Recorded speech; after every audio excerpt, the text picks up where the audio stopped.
Welcome sa DRS 2.0. Fresh at nagbabagang happenings ba ang hanap mo? Mga padabarkads man yan o mga trending topics? Pwes, sagutin natin yan.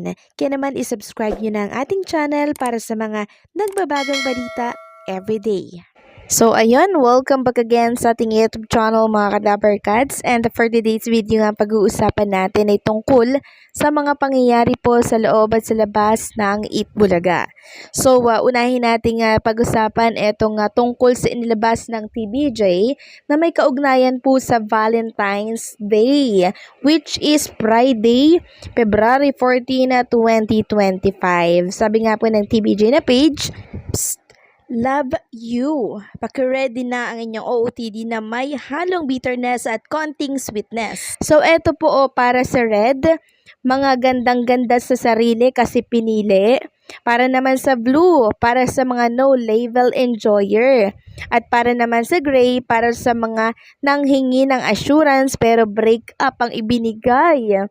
Sa Pink naman, mga gumastos para sa maling tao. Sa Yellow, mga gusto pero hindi kayang i-pursue.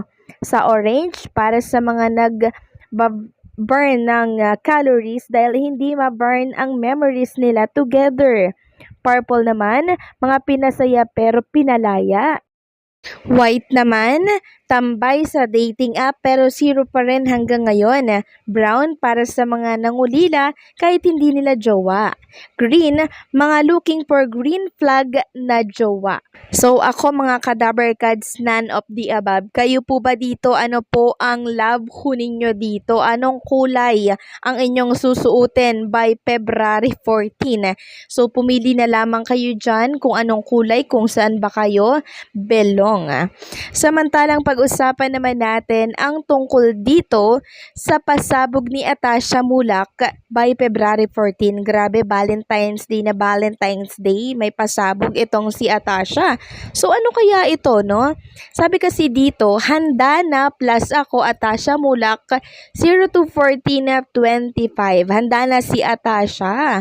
So new single nga kaya ito, new song nga kaya ito ni Atasha. Naku, abangan natin yan sa Friday. Samantalang pag-usapan naman natin ang tungkol kay Tito Sotto kasi ilang araw na po siyang wala sa Itbulaga. Namimiss nyo na po ba siya? So wag kayong mag-alala dahil kahit di nyo po nakakasama at nakikita si Tito Sen sa Itbulaga, ay magbibigay tayo ng mga update tungkol sa kanyang mga ginagawa, sa mga ganap po sa kanya.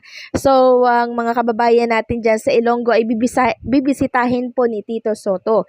Sabi nga po dito ni Tito Sen sa kanyang post, mga kababayan kong Ilonggo, handa na ba kayo? Raratsada na tayo simula ngayong araw daw po.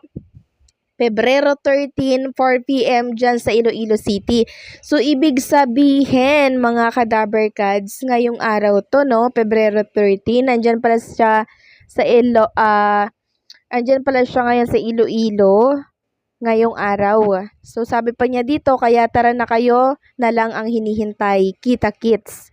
So, ang number po ni Tito Sotto sa balota ay number 59 sa mga nais pong iboto si Tito Sen.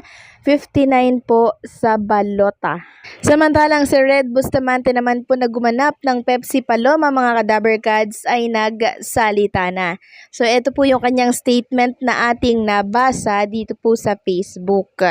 Sabi niya dito, meron pong nag-advise sa akin one time na kahit anong sabihin daw ng ibang tao sa'yo, as long as alam mo na wala kang ginagawang mali or naapakang tao, you're doing great, and kung may mababasa man po ako or maririnig na negative about me, okay lang po yun sa akin.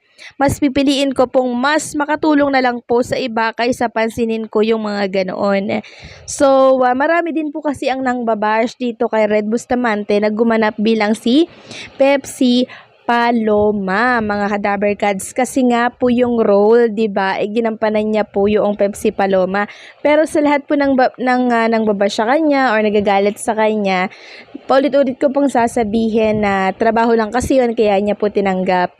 Ito kasing si Red Bustamante, mga kadabarkads, ay breadwinner ng kanilang pamilya or ng kanyang pamilya, kaya kahit ano pa yan, basta marangal naman, papasukin niya po.